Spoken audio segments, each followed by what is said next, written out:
Hi, I'm Bryan McLeod. I'm from the beautiful country of New Zealand, and today I'm going to talk to you about my experiences in soil, plant, and animal nutrition. I've been consulting for 47, 48 years, and during that time I've used the Albrecht model, which is Dr. William Albrecht, a founder of soils at St. Louis University. Many of you would have heard of him, but he said, look after the soil mineral levels and look after the biology. So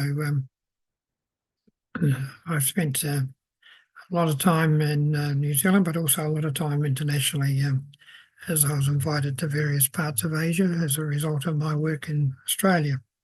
So I'll just share my screen.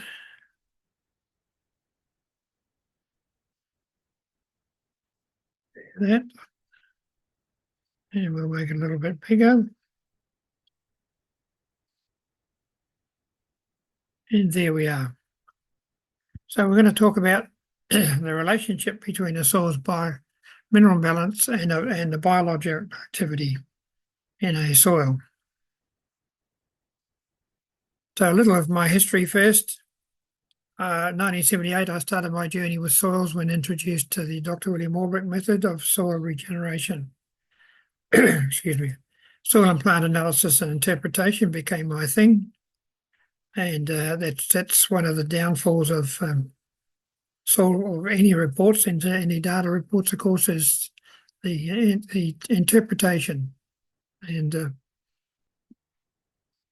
so as long as we get the right interpretation, and of course my way is the right way, but now seriously, we have to look at how deeply into our soil reports. I've had soil reports given to me and people say they were useless, but of course every soil report contains the same information, it just reports it differently, and some of them are very hard to understand. And I sympathise with the reader sometimes. So in 1986, I was invited to South Australia. It's a beautiful area, famous wine growing area. And that's where my journey began, with medium to large commercial cropping farms. That's wheat, cereal farms, wheat, barley, canola, peas, beans, also large commercial orchards, and of course vineyards. There are 4 wine growing areas in South Australia, and also I naturally continued my work with dairy farmers, as there are a large number of dairy farmers also in South Australia. 1998, I was invited to the House Research Centre in Changsha, Henan, China, which is the southern part of China, following a South Australian trade mission. So the trials were put in place to compare the Albrecht model with local farmer methods. My soils were sent to the Perry lab for analysis, and I did my recommendations. And in my own defence, of course, I had never seen a rice crop before, and I was asked to, of course, improve the conditions. But soils are soils, plants are plants, right? And the Albrecht model identifies all. I increased the rice crop yield by 1.8 tonnes per hectare over a double cropping year. That's 2 crops a year. In the southern part of China, they can do that.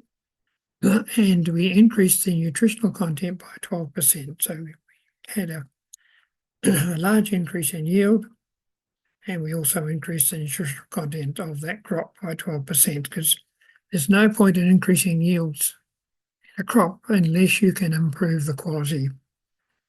Improving the quality of the crop is the objective. And if you get an increase in yield, then that's a bonus.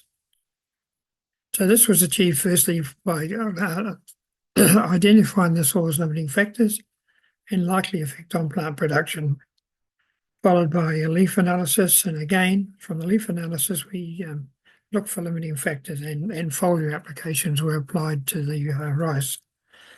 In 2000, with partners going on, we established the first APAL lab in Australia. That's a Perry laboratory. And Bob Perry from the States was involved with that establishment. And 2003, we established another Perry lab in China. And Bob Perry from the States was also involved with that. 2010, I was invited to Japan here to help with basic soil nutrition. The main issue with the asparagus crops was the oversupply of compost. Not the fault of the compost, just misunderstanding of the product that they were dealing with. After years of application of high potassium compost and resulted in excess soil potassium. And excess soil potassium, of course, suppresses magnesium, manganese, boron, and also gives you an increase in pH. And in 2019, I retired or semi-retired. Nobody can ever retire from having a passion with soils. This is a photo just of me in Changsha, China, my first view of looking across rice crops. And this was vegetable crops I was involved with also in China. And we can see here, these are obviously my crops, and these are the farmer methods. Now, I was not personally involved with any of this work. This was work was all done by the local Chinese researchers. So they were able to see that their normal program and my program. And it's just a matter of identifying those local factors, but we need to also want you to identify, as well as identifying those local missing factors, you've also got to look at the biological levels. And I increased the biology in this soil, and I did something trying the orbit model, but I won't agree with. We used a little bit of artificial nitrogen, sulfate of ammonia, and that stimulates that biology. You put it on ahead of time, about a month before planting, 2 weeks to 4 weeks before planting, and it stimulates the biology in the soil. So when you plant your crop, you have much higher levels of natural nitrogen. This is Mr. Li Hua. Very happy with his increase in yield. And you can see he had 700, he went up 200 Gongjing per mu. And of course, for those who know, Gongjing is half a kilo, and the mu is the area of land, and it's 15 mu to a hectare. So if we take it there, he's got 1.5 tonne more grain on a hectare. So very happy man. And this is taking a step further in northern Japan. And we had a lecture day with a group of farmers. So today, as I said, I'm only discussing the mineral side. We know the value and limitations of compost, but it's important to consider all needs associated with the soil's biological activity. And this is a manual I've written on all my work, and it's at 260 pages, and it gives you an insight into reading soil tests, reading soils, and a lot of basic information. And it's available on the internet. You've just got to go to my website, and you can download it off the internet. And so this is an ebook. You can order the hard copies, but the postage is what kills it going around the world today. But you can get it as an ebook. So if we want our soil biology to flourish, we need to understand their requirements and establish a good home for them to flourish. Not all soils supply the right building materials. So we have this blocky type of soil. We're not going to get oxygen in there. It's compacted and it needs to be dealt with. Or you can take this soil down here which was a high magnesium soil, but now it's actually free draining soil in Victoria after we were dealing with it over a number of years. And this particular farmer wasn't able to grow lucerne because the soil was too compacted. And now he's got flourishing lucerne crops. So our actions can create the best or the worst home. We want them to have a castle, or do we want them to, are you happy to provide them with a shack? Naturally, of course, we want to provide them with the best, our biology with the best possible service. So let's look at the soil. The soil has three main aspects: chemical, physical, and biological. And one controls the other. As we control the chemical levels in the soil, we change the physical properties. So as we change the magnesium, potassium, magnesium, calcium ratio, we change the physical characteristics of that soil.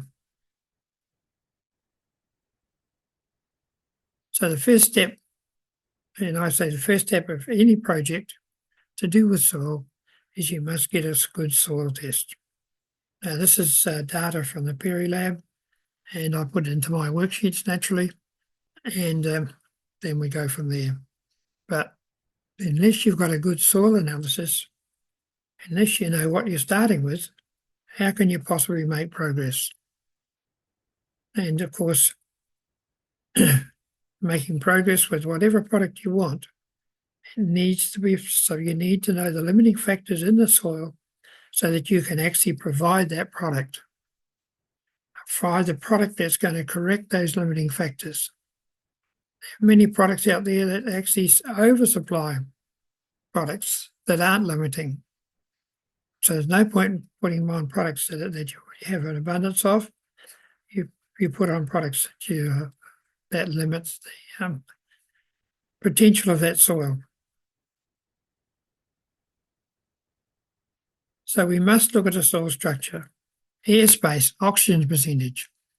Now we've heard on our third day a speaker talking about the importance of oxygen in the soil. Understand that the roots, the bottom half of a plant that's below the soil, lives on oxygen. The roots live on oxygen, CO2 in, O2 out. Above the ground, the plant lives on CO2. And we have to understand that. So the calcium, magnesium, potassium, and sodium ratio determine the soil structure. The soil structure can promote or suppress a soil's biological activity. So we must look at both in the short and the long term. Base saturation percentage, what's the importance? And this is the ideal. Doesn't have to be exactly like this, but around 68%, around 12% magnesium, 2.5% potassium, 1%, 1.5% sodium, and you've got other bases in there, which are other elements, and hydrogen of approximately 12%. And if you have 12% hydrogen, you'll have a 6.2 pH. So when you look at the soil test, you see the pH, you can we'll work out the hydrogen percentage. So we have a negative soil particle. Just think of your battery in your car or in your watch or in your phone. It has a negative and a positive. So these cations, these are particular elements, have a positive.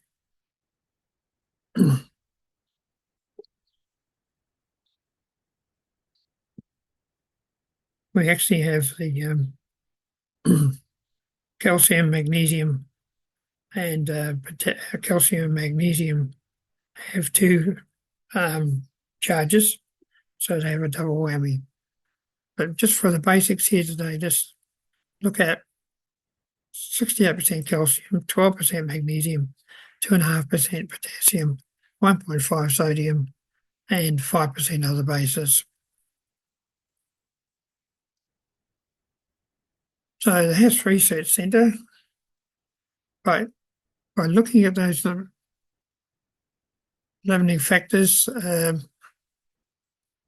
we can see here, there's another 0.9 tonne per hectare increase in yield, a total of 1.8 tonne. We also got 150,000 new tillers. I'm sorry that slide's a bit out of place, but we'll carry on. Now, if we look at excess calcium, remember we're ideal 68. So we've got, if we look at excess calcium in soil, what happens? The soils are very fine, they're very loose, and you get virtually no biological activity. And this is due to the lack of oxygen. If you haven't got airspace, you haven't got oxygen. Plus, availability of trace elements is reduced and P retention has increased. Now, P retention is P availability, of course, we know is directly related to the biological activity in the soil. So as we reduce the biological activity, or in this case, if the biological activity is reduced, then we will see a reduction in P availability. So P retention means, once you put the soil on, once you put phosphorus on your soil, percentages is bound up very quickly in that soil. And depending on the quality of the soil as to the availability of the phosphorus. So, this is a case here of manganese deficiency. We won't worry about that at the moment.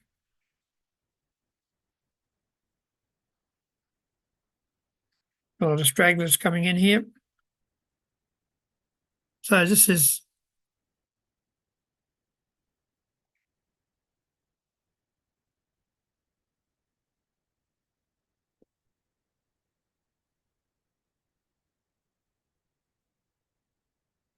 the wrong way, sorry.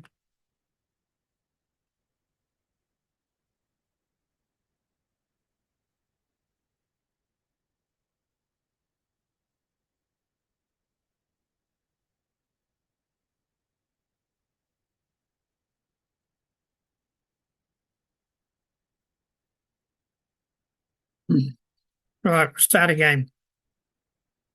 Sorry about that. Soil balance, excess magnesium.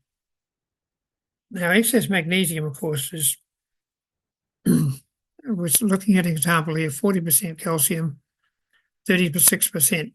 Because understanding on the area of the surface area of the soil, we have only have a certain amount of area. There's 100%, and so these numbers should add up to approximately 100%. So if we have a 36% calcium magnesium, then we get a reduction in calcium. Now, the interesting thing is it hasn't affected the pH. The pH was 6.2 and it's still 6.2, but we've changed the way that pH is constructed. And that's another subject we have to get onto. So understanding when we have excess magnesium, then we get potassium suppression, we get low calcium, and we get a compacted soil. It's low airspace, and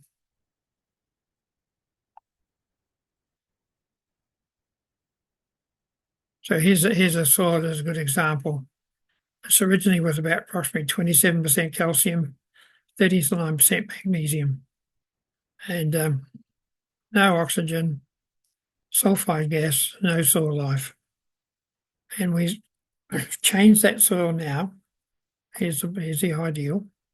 We've changed that soil now. We've got 71% calcium, approximately 23% magnesium. So that we put calcium in the soil, it's driven the magnesium out. And so now we have good oxygen and new soil life. Now, in this particular case, there's been no additives of biology, but the biology has just naturally taken over.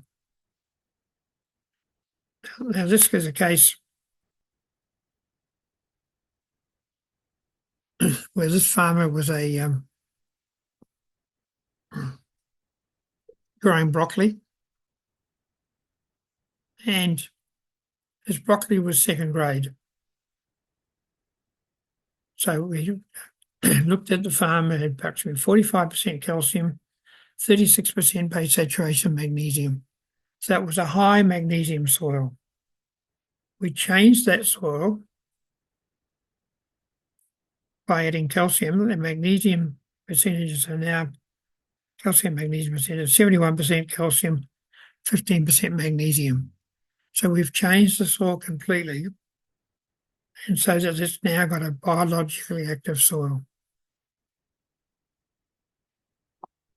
Excess potassium. Now, in excess potassium, you'll get vigorous growth. You'll get often excess straw in relation to yield, because things grow well under high potassium. But you'll get suppression of manganese. And here we see manganese suppression, crops falling over, it's lodging, but there's no strength in the stem. And you'll get, even though, say, potassium and magnesium is okay, you'll get suppression of magnesium. So again, the stalks can become weak. So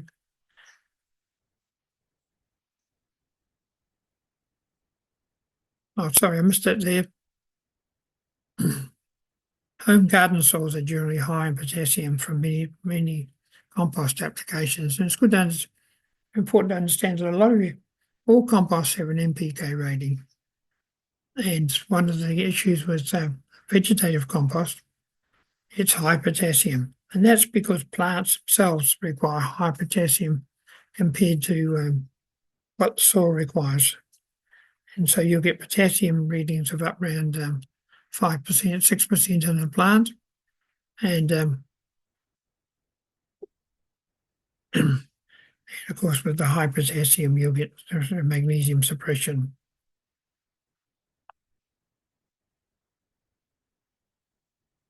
Excess sodium.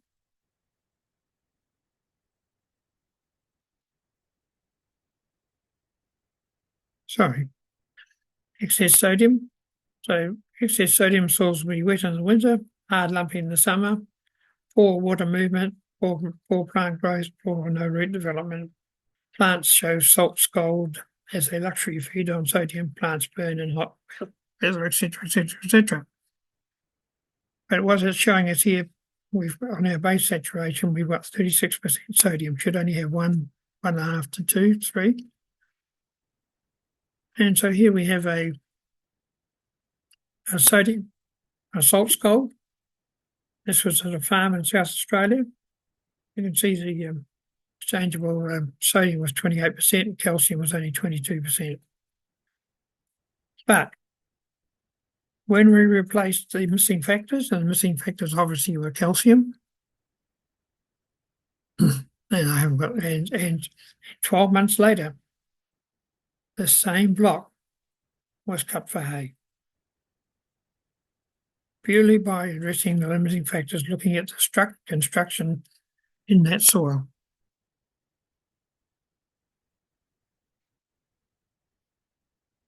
So now pH.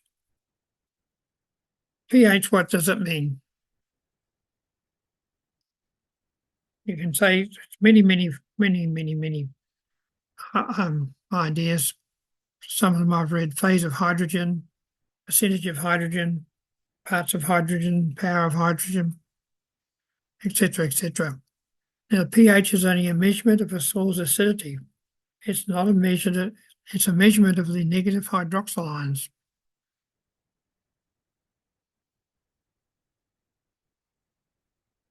Just taking a pH reading provides little information apart from showing you the pH. Now, that sounds a bit dramatic, but the pH only shows you the pH. It doesn't tell you how that pH is constructed. Now, it's important to understand. We have to understand when we look at our soil reports, we must look at the way a pH is constructed. And that's Dr. Albrecht said, if you don't take anything else out of his lectures, understand pH. And it's important to understand how the pH in your soil is constructed. Knowing the way your soil's pH is constructed is more important than the pH itself. It's problem solving. It gives you a head start. Now understand the following. Magnesium is 1.66 times more effective than calcium in raising the pH. So your high magnesium soil is going to give you a higher pH than with a good calcium soil. Potassium is 2 times calcium. So if you've got excess potassium, your pH will go up. And I've had people say when they put on compost, their pH will rise.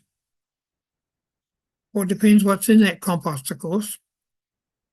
If it's a high calcium compost, then you're going to get a rise in pH. But if it's a high potassium compost, you're going to get a bigger rise in pH. And sodium is 4 times calcium. So that's why in a high sodic soil, you can have a good pH in the absence of calcium. So we must, when we look at our pH on a soil test, we must then go and look at how that pH is constructed. And that's a hard thing for the average person to do because it takes a little bit of knowledge.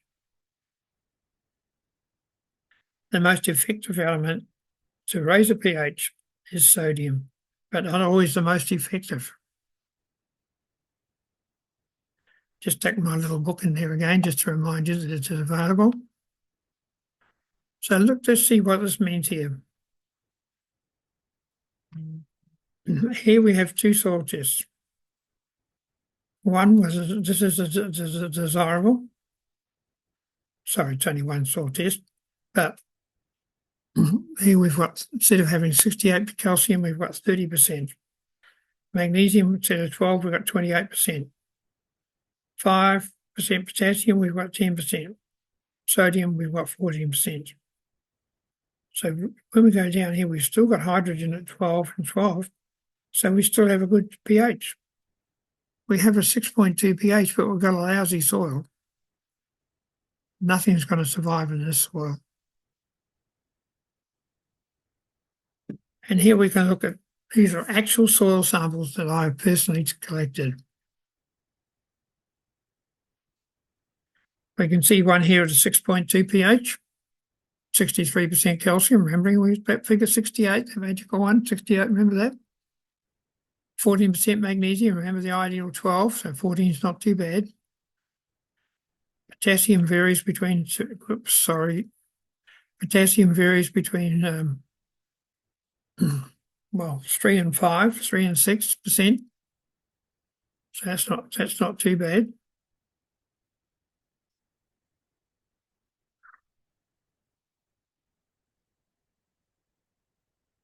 Sodium's 1.6, so that's ideal. And we've got our 12% hydrogen. And we've got our 6.2 pH. And here we've got a 6 pH, sorry. We've only got 45% calcium, 46%.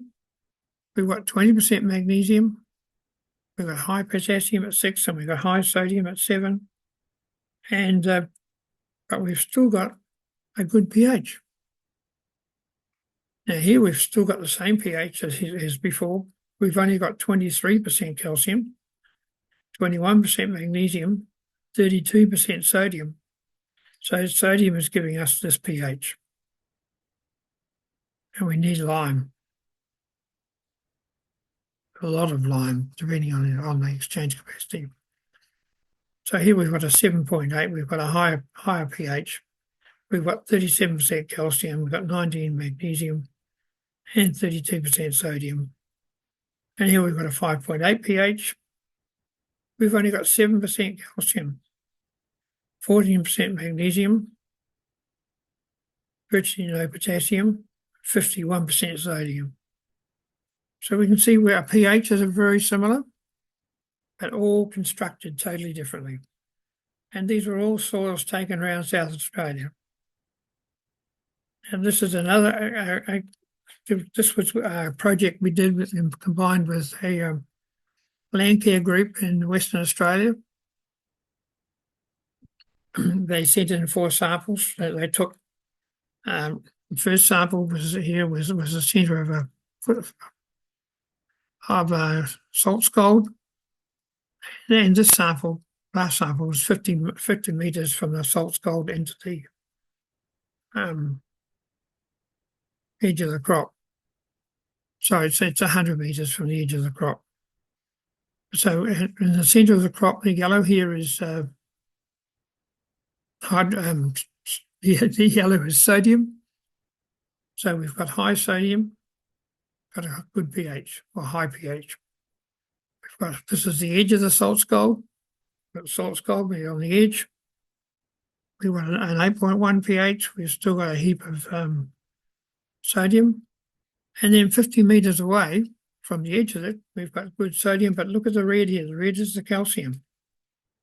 As the sodium's going down, calcium's coming up.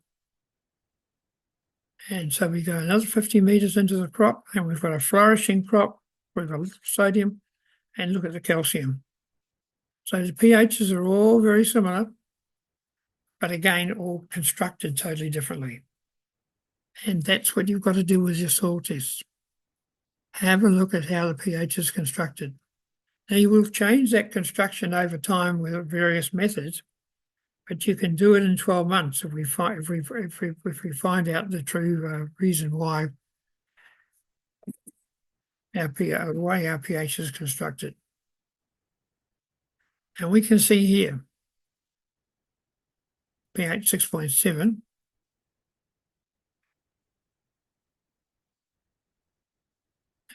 and 56%, 57% calcium, 25% magnesium, and 5.96% sodium. 12 months later, 72% calcium, so it's gone a little bit high. 16% magnesium, so that's a big drop in magnesium, that's ideal. And 5% sodium, so we had an increase in sodium. So that's become more available.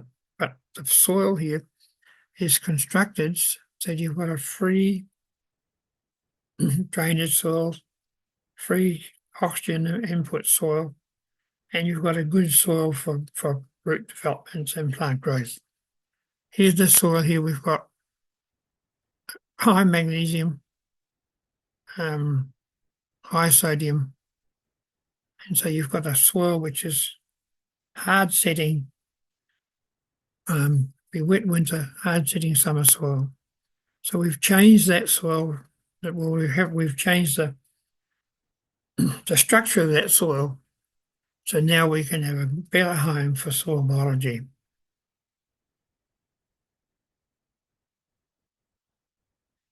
So pH is only a measurement of the concentration of the hydrogen ions. A good pH does not always mean you have a good fertile soil.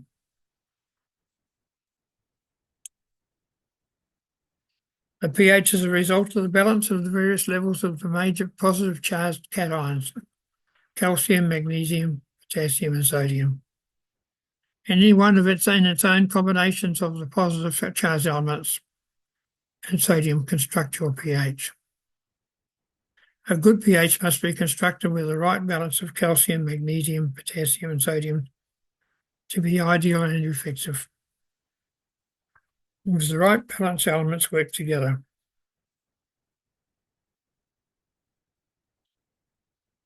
So I put these in here just as a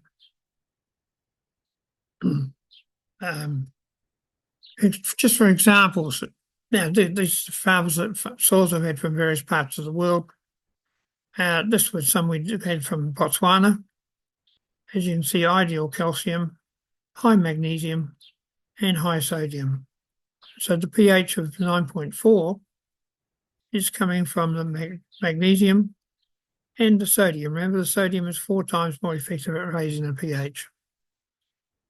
And Samoa, we had 55% calcium, 27% magnesium. So we had hard, blocky soils. So some Chinese soils, actually, with 38% calcium, 26 magnesium, pH of 5.6. So quite a hard, blocky soil there. Western Australia potting mix. So this was a bad one. This was a available potting mix that you could buy from off the shelf. Well, not off the shelf, but from the company. And you can see, here we are, 12% calcium and only 11% magnesium, which was ideal, but and 26% potassium, 7% sodium. So where that sort of come from, I'm not quite sure, but it certainly wasn't a very good potting mix soil. New Guinea got 50% 50%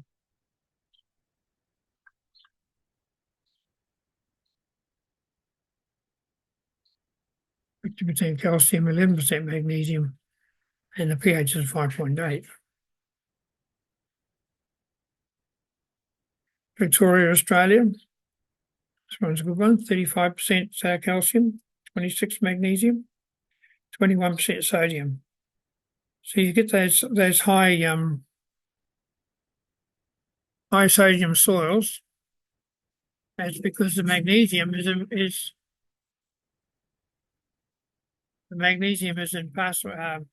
impervious. So in high magnesium soils, you don't get any leaching. So you get a lot of you can get sodium accumulation.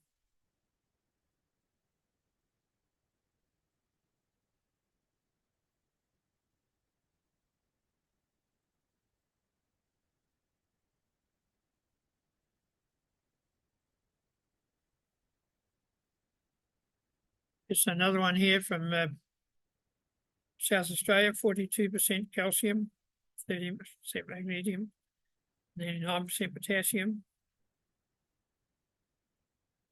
pH of here's a pH of 8, and we got 81% South Australia, 81% magnesium, calcium, 8% magnesium, and 5%, so 6% potassium. So that soil there is no life. We've got plenty of calcium, but it's very free, powdery, and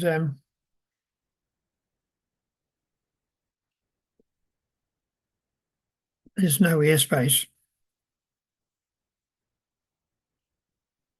We have Toowoomba, which is in Queensland. We can see we've got 40% magnesium, 40% calcium, 51% magnesium. And it's a very heavy black soil. And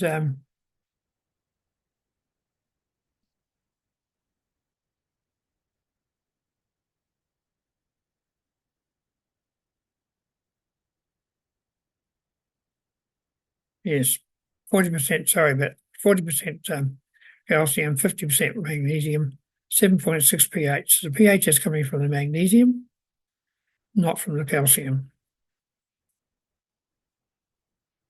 And here's one from Spain. 78% calcium, 11% magnesium.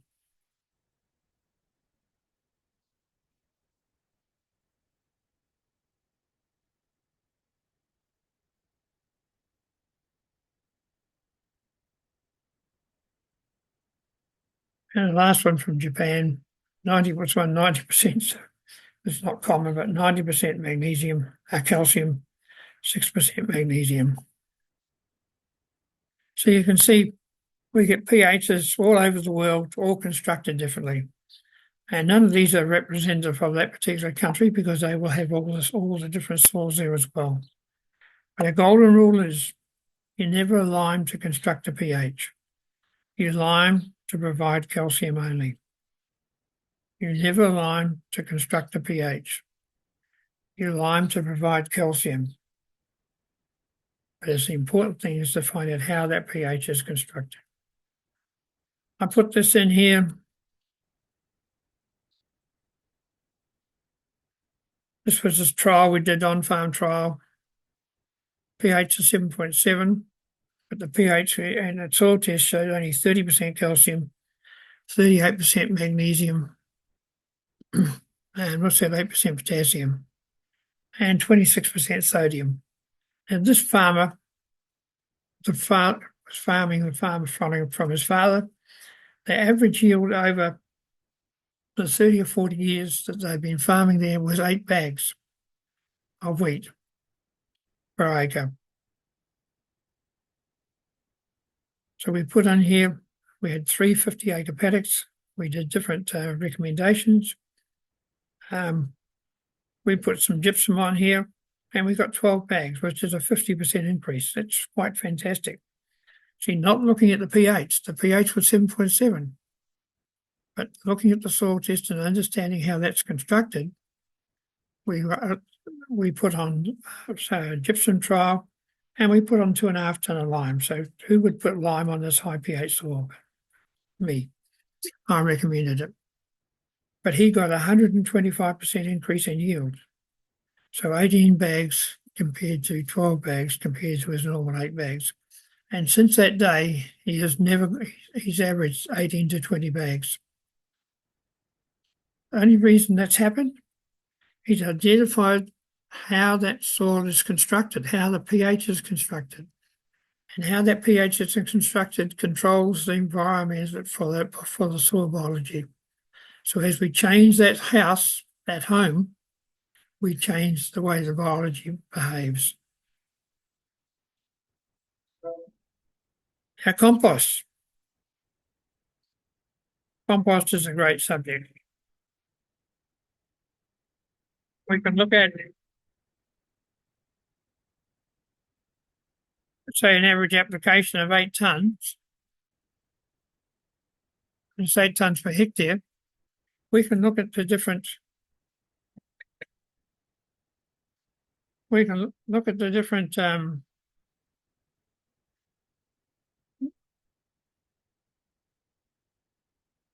So what we're getting if we put on 10 tonne per hectare. So we can see the various compost. This one here is going to provide 198 kilos of calcium.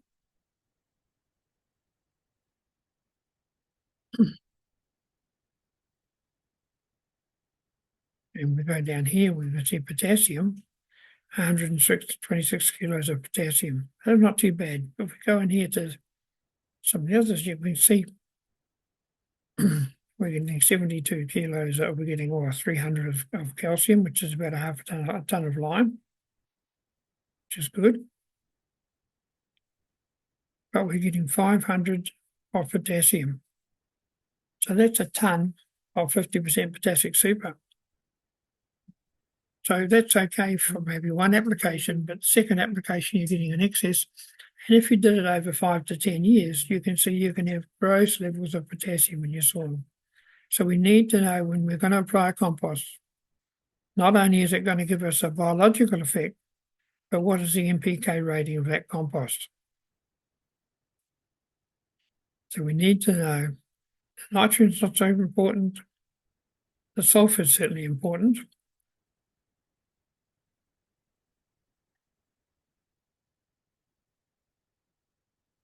This one here has got large amounts of sulfur. But when we come to potassium, you can see we can have large variations of potassium. And that becomes the issue. If you're a small crop farm and you're putting on a lot of compost, and you really need to know your potassium levels.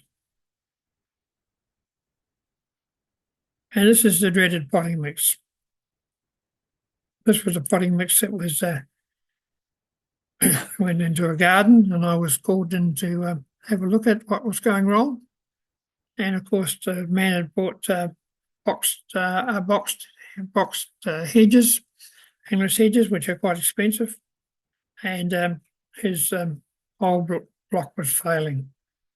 And we found the potting mix he was trying to grow them in, and he had 12% calcium, 11% magnesium, which is ideal, and 26% potassium and 7% sodium. And so the pH has been constructed all in the wrong way. Not a very good investment. But once again, if you have a problem, identify the limiting factors. And there were many limiting factors with this compost. The first one, of course, is just plants were dying. And it's very frustrating. But certainly as a compost, just the potting mix, the construction of the pH in this potting was just a disaster.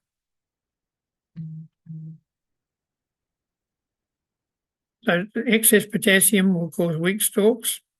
So in this particular case, this is in Japan, with just no artificial potassium applied, just high potassium compost.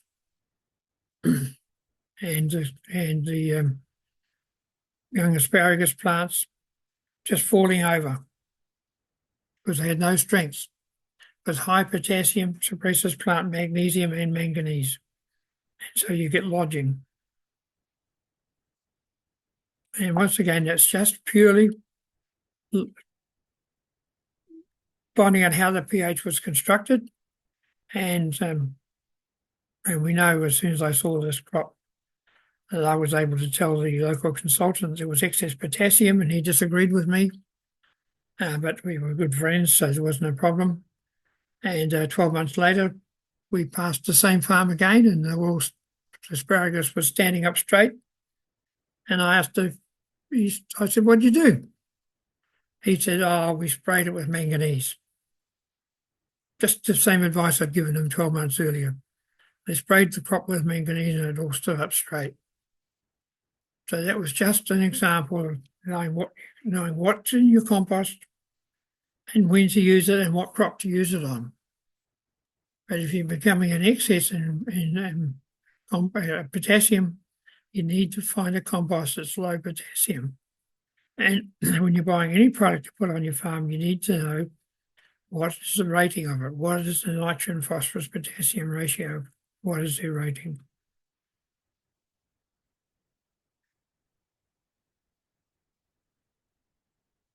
Now, low phosphorus, typically low in corn, normally a result of low N due to low biological activity due to a wet soil.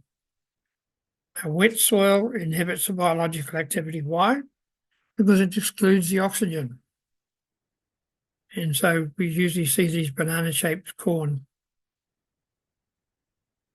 And this is what we like to see. Admittedly, we've got corn there, but these are all peanut crops. And if we actually got a 300% increase in yield with these peanut growers.